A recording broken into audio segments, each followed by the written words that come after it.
Hi friends, my name is Manuel, and in this video I'm going to show you a super simple way to create a easy fast thumbnail on the go with just an iPhone and Canva in about 2 minutes. And the only thing you need is nice lighting for your face.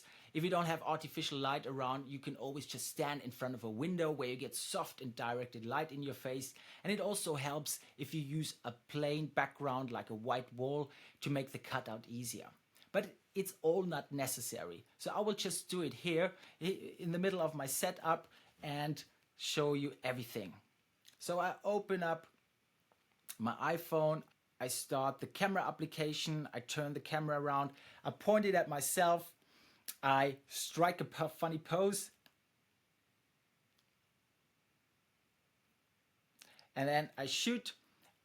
I go to my images, I select the one I like. Okay, they're all not really nice, so here's one I did before. I cut it out, I go and share, and then I save it in my image archive. So this is where it's stored now. So then I can open up the Canva application and go to uploads, and then I choose my folder here, and here's the image. I uploaded it. All right, so it's uploading. So now I'm jumping on the desktop version of Canva, where I can also see my uploads here. And here's some funny shots I just did earlier where I was outside. And I think this is even better lighting. So I will pick this one and put it in here.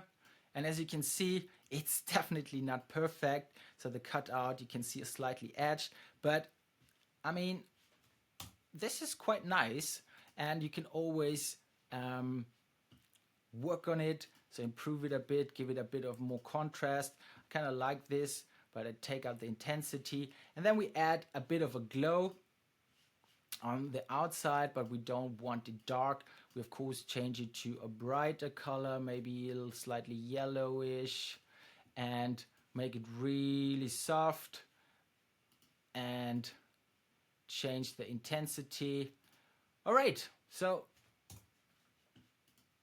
you get the idea. And this is definitely not a perfect thumbnail, but it is a technique to create a thumbnail on the go. And as you can see, this is definitely not a perfect thumbnail. There's always room for improvement. But if it has to be fast and you're on the go and you have nothing prepared, this is how I would do it. And if you found this helpful, please leave me a like and consider subscribing for more inspiring content creation lessons coming soon. And I hope I see you in the next video. Bye bye.